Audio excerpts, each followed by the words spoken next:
Ndomukwasaizve muzuva ranhasi nezita ramuponesi Jesu rinogara nekusingaperi. Amen. Zuva ranhasi regai timbotaura imwe nyaya inonakidza. Nyaya tichataura nezvayo muzuva ranhasi ndeyezvekudya. Musoro wenyaya uchitiwo zvekudya zvaSolomoni. Zvekudya zvaSolomoni. Gai titaure nyaya dzekudya, nekuti mumwe nemumwe pakati pedu zvinofarira zvokudya. Saka regai timbonzwa kuti zvokudya zvaSolomoni zvakambenge zvakamira sei pamazuva aSolomoni. Kaenda pana 1 Kings chapter 4 verse ya 22 inotitaurira pamusoro pezvekudya zvaSolomoni. Inotiyo panapa zvokudya zvaSolomoni zvezuva rimwe zvaiva zviyero zvina 30 zvoupfu hwakatsetseka, nezviyero zvina 36 zvoupfu. Panapa tiri kuudzwa pamusoro pezvekudya zvaSolomoni zvezuva rimwe, one day, zvezuva rimwe chete, noti mazuva mazhinji, but zuva rimwe chete. Panapa zvaSolomoni zvekudya zvake zviri kunzi zvokudya zvaSolomoni zvezuva rimwe zvaiva zviyero zvina 30 zvoupfu hwakatsetseka. 30 times. Yeupfu hwakatsetseka hwaingobikwa zuva 1, hwaigadzirwa chezuva rimwe, zvokudya zvezuva 1. Yobva yauyazve humwe hupfu hwakanga huri hwakawanda zvakadaro hwezviyero zvina 60 pazuva rimwe chete, kwete mazuva mazhinji. Saka regai tione kuti hupfu hwakatsetseka hwakawanda zvakadai hwaidyiwa nechii pazuva rimwe chete rezvekudya zvaSolomoni. Tira kuti tibatsirikane tidzidze chinhu ichi, kuti kana tichirarama nehama dzedu pakudya kwedu tione kuti zvii zvatingaita. Nemwombe dzina 20. Muri kuona here kuti Solomoni pakudya kwake aive nemwombe dzina 20 dzaiurayiwa zuva rimwe chete. Zuva 1 mombe dzina 20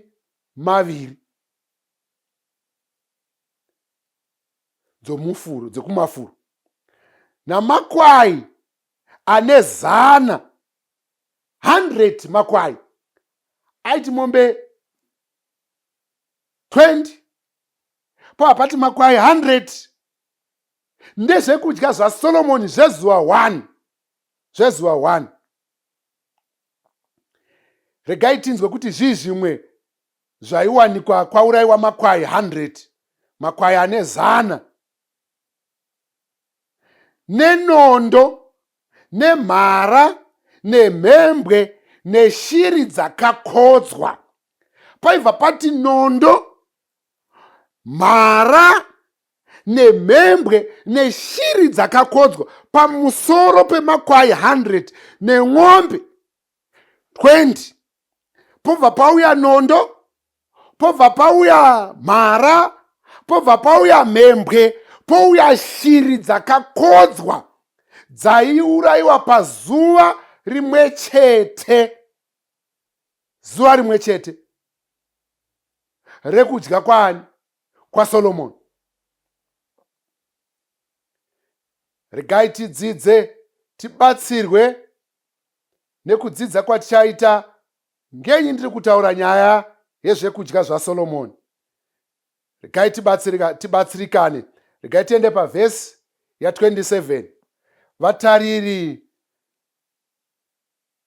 Vatariri ava vaitsvakira mambo Solomoni zvokudya navose vaidya patafura yamambo Solomoni, mumwe nomumwe nomwedzi wake, havana kushayiwa chinhu chimwe. Saka paive nevarume 12 pagore vaitsvaka zvokudya zvaSolomoni nekutsvakira vanhu vaidya patafura yaSolomoni pamwedzi mumwe nomumwe. Saka mwedzi mumwe nomumwe waiti uchisvika waiziva kuti iwewe kana uri waJanuary, pana January disease apa, ukanzi ndiwe waJanuary, waifanira kutsvaka mombe 20 dzezuva rimwe nerimwe. Saka kana tikakalkuleta kuti 20 times 30 wobva waenda pamakwai 100 ezuva rimwe nerimwe, wobva wati makwai 100 times 30 kuti mwedzi wako upere. Ndipana January apa panorema apa, wobva wanzi pamusoro pemakwai 100 aya auri kutsvaka zuva rimwe nerimwe, wobva wanzi nondo idzo dzinowanikwa musango, wobva wanzi mhara dzinowanikwa musango, wobva wanzi mhembwe dzinowanikwa musango, wobva wanzi futi pamusoro paidzodzo shiri dzakakodzwa dzezuva rimwe. Saka paida murume wakasimba ane homwe yakasimba yekutsvakira mambo zvinhu izvi zuva rimwe nerimwe, nekuti bhaibheri riri kutibuditsira pachena riri kuti hakuna kana mumwe wavo pavarume 12 ava akashayiwa chunhu chaifanira kuenda patafura yamambo nevaranda vake vaidya patafura yake. Saka iwewe ndopaunoti ukatiurayira tumabhureira turi kutonetsawo zvatwo kukura turi 2 kana 3 oita 2 yekuti taurira ndi ndakaurayira vashandi vangu zvokuti mbonyarara, una zvauri kutiitira. Solomoni aiti kana odya paidyiwa mafidhlongo, mabwadabwidi, bodo, gambura kadhapwa, hakuna chai ipapo paidyiwa. Ndozveni zvokuti muno mese mimi megandikudzei chechi, mese mimi muri mavegetarian apa paidyiwa nyama. Imi moti mukadya kahuku kamwe chete pasondo moti tinodya nyama, amudyi imi muri mavegetarian zvavo vakazara muno muno. Ava vaidya nyama, panoreva mombe 20 pazuva, papanzi makwai ari 100, pauya nondo hadzina kutaurwa dziye dziri ngani, pauya mhara hadzina kutaurwa dziye dziri ngani, pauya mhembwe hadzina kutaurwa, neshiri dzakakodzwa hadzina kutaurwa dziye dziri ngani, dzaiurayiwa zuva rimwe chete. Isusu ndopatinodadirana netumbudzi tune rukundu tusina kana kumbokora zvatwo. Kutukira munhu chikafu turaisi tushoma shomerwa otonzwa nzi zvina unyari kudya uchiridza huro, iwe rega munadle ndezvezuva 1 izvi. Solomoni aiti kana agara patafura navaranda vake vaidya ende vaizipigwa nokudya kwavo. Regai timbodzidza rimwe ramazuva Solomoni anoshanyirwa. Regai tinzwe Solomoni achishanyirwa nemumwe munhu wakanga akakosha kwazvo, achibva amushanyira, anzwa mukurumbira waSolomoni weuchenjeri hwake nezvekudya zvake navanhu vake. Anzwa mukurumbira akati regai ndimboenda ndinoona kuti ipo panodyiwa makwai 100, makwai 100 pazuva pakamira sei, nemombe 20 pakamira sei, nenondo nemhara nemhembwe neshiri dzaka zvose akati regai ndimboenda ndimbonoona mhani kuti uyu murume uyu mukurumbira wake wazonyanya kudai nekuda kwei. Regai tidzidze pana 2 Chronicles chapter 9 kubva pavhesi ya1 zvichidzika. Zvikanzi panapa, zvino mambokadzi weShebha akati anzwa mbiri yaSolomoni akasvika Jerusarema kuzoidza Solomoni kwete kuti kuuya kuzovona, but kuuya kuzoidza Solomoni nemibvunzo mikukutu. Ana vanhu vazhinji.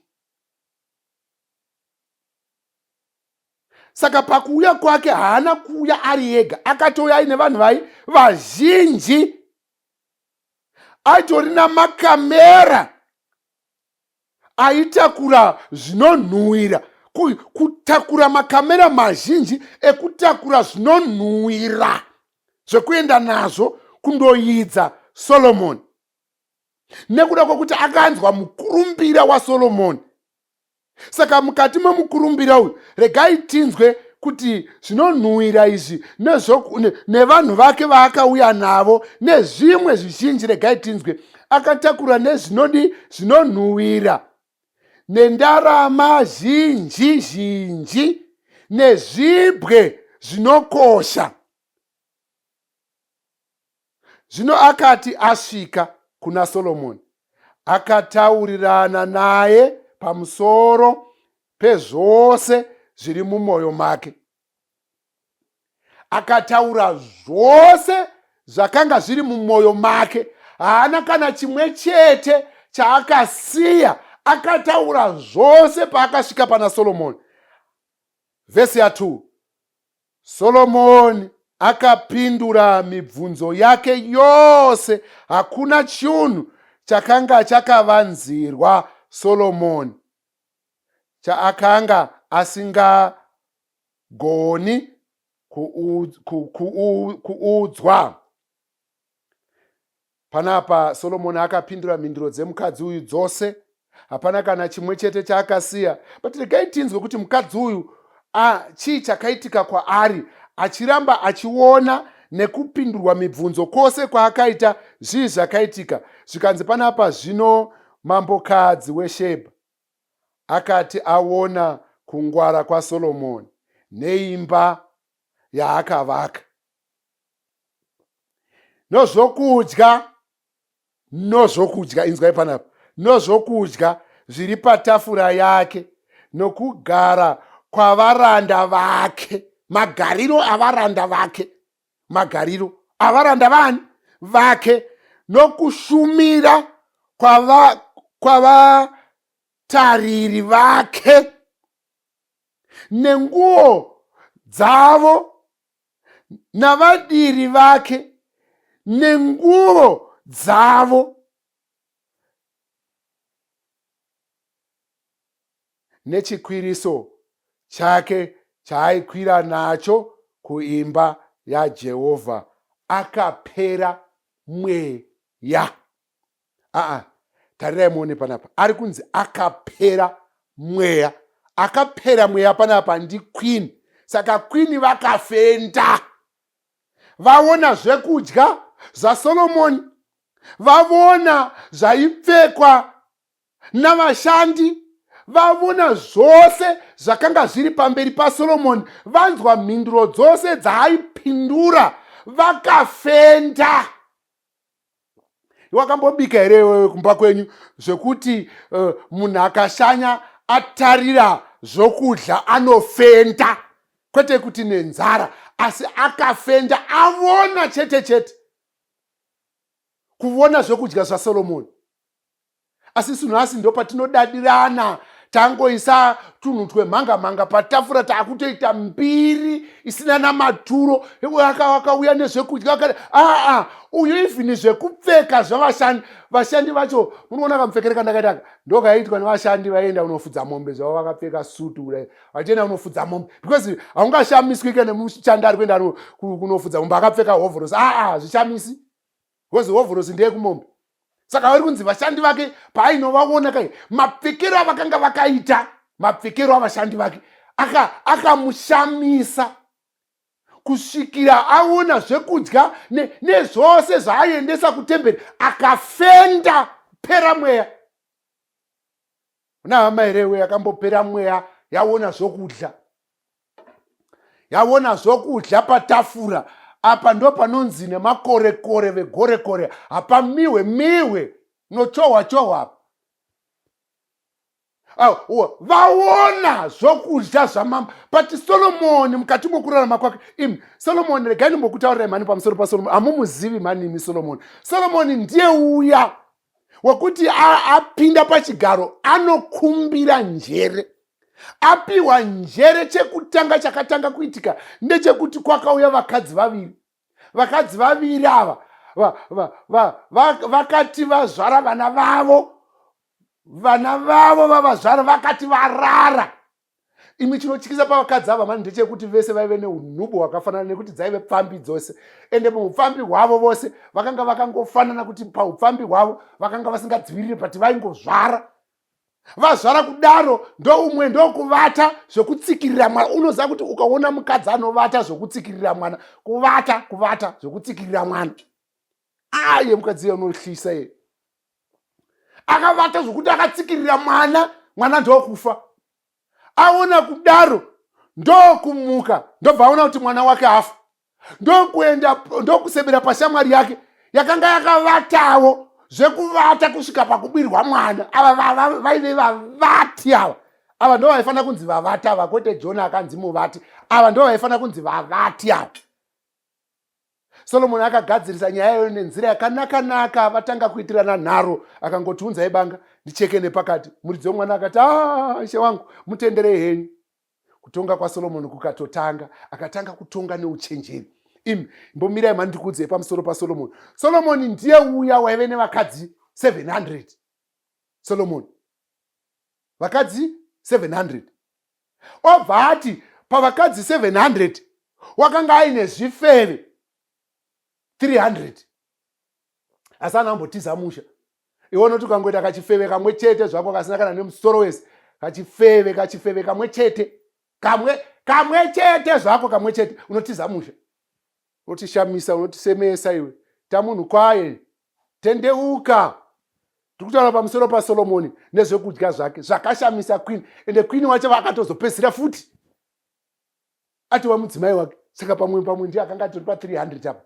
Zvifeve izvi. Kuti hatizivi, hatambodzwa kuti akanoroorwa. Amen. Ipedzise wega. Asi Solomoni iyeyuka anoti apedza izvozvo, aona zvese zvichiitika, anoti adzoka pamberi paMwari. Enda unzwe kuzipa kwainoita. Aona kuti zvandiri kuita izvi hazvina kunaka. Ndokubva aenda pana Ecclesiastic chapter 1 verse ya 2. Zvikanzi, zvanzi namuparidzi, hazvina maturo chose, hazvina maturo chose, zvose hazvina maturo chose.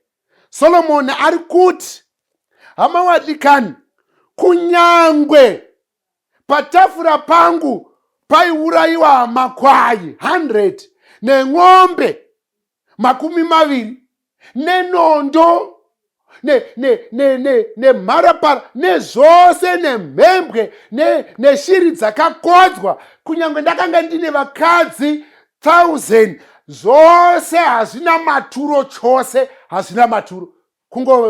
Kupedza nguva, it's vanity. Hazvishande izvi pasi pezuva mudikani.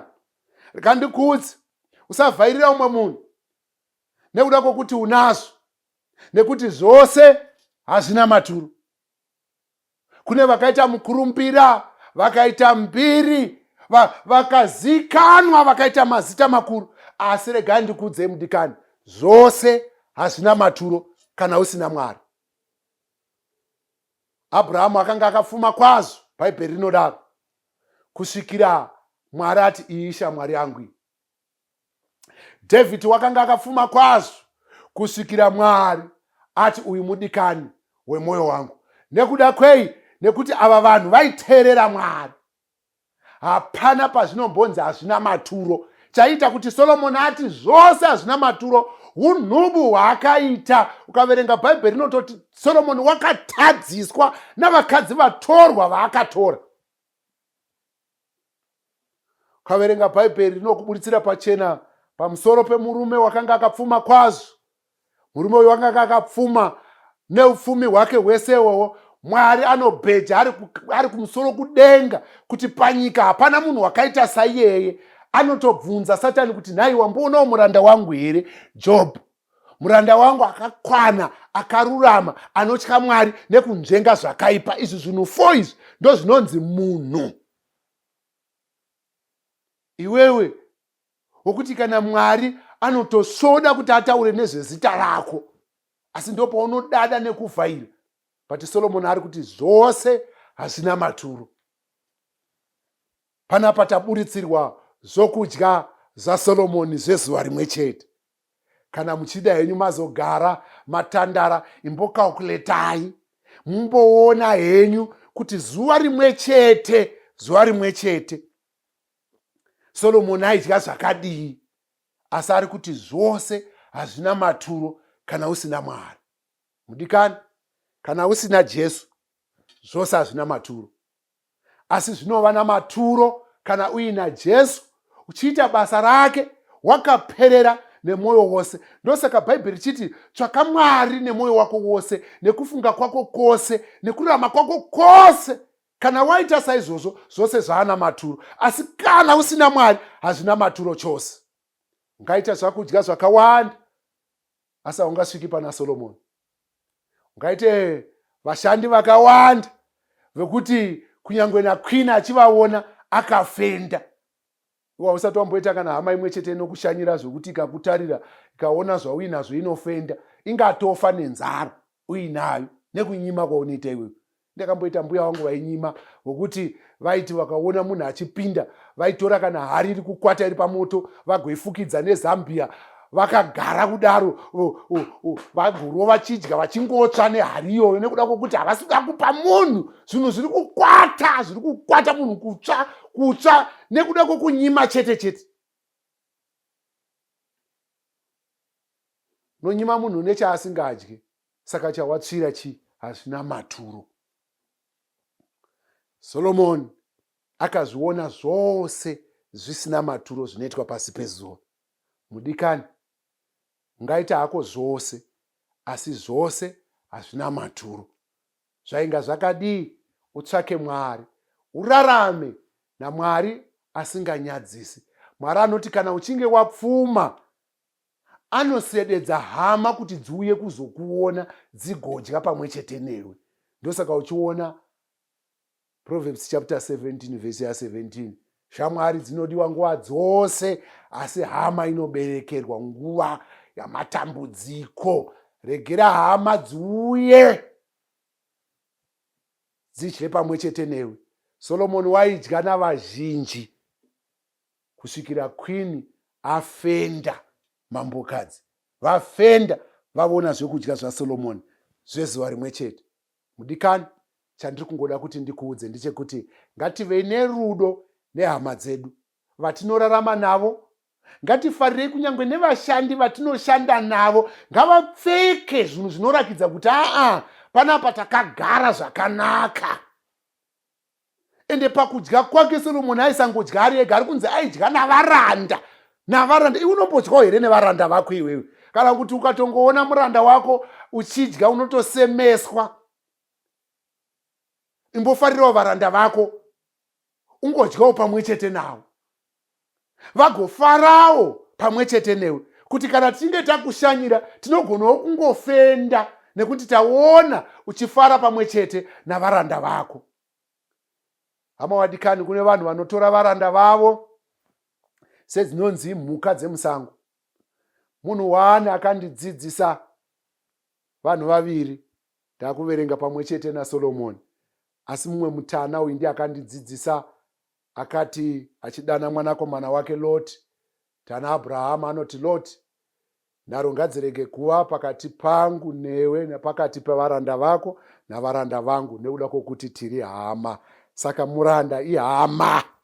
Una kutora muranda senonzi chinhu chekusango.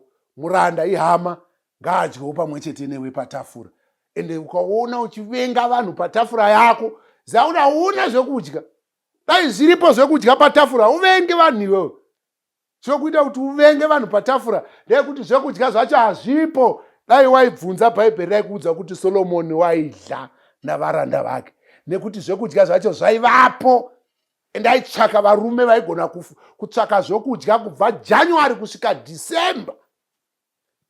Chifungai mwedzi wakauya murandakadzi uyu Queen uyu achiuya kuzoona Solomon kuti akanga atowedzera nhamba yevanhu vakanga vachidya patafura yaSolomon, asi haana kushayiwa zvokudya patafura. Zvekudya zvinongowanikwa kana takavimbika, takatendeka kuna Mwari. Hama wadikani, ngativimbikei sekuvimbika kwakaita Kristu mukati muupenyu hwedu. Akavimbika kusvika asvika pamuchinjikwa, akaroverwa nekuda kwedu isusu. Saka nesuwo ngativimbike, titendeke, tigova varanda vake nekusingaperi. Dai Mwari aingatropafadza, Mwari aingatikomborera. Regai tipinde munguva yekunamata. Baba wedu ari kumusoro kudenga naMuponesi Jesu, maita henyu matidzidzisa pamusoro perudo rwatinofanira kuva narwo, pamusoro pezvekudya zvatingadya zuva rimwe nerimwe, kuti tigova nehama dzingava nemufaro patinorarama nadzo. Chititungamirirai, chitibatsirai, chitiropafadzai mukati mokurarama kwedu. Mutikomborere nezita raJesu rinogara nekusingaperi. Amen.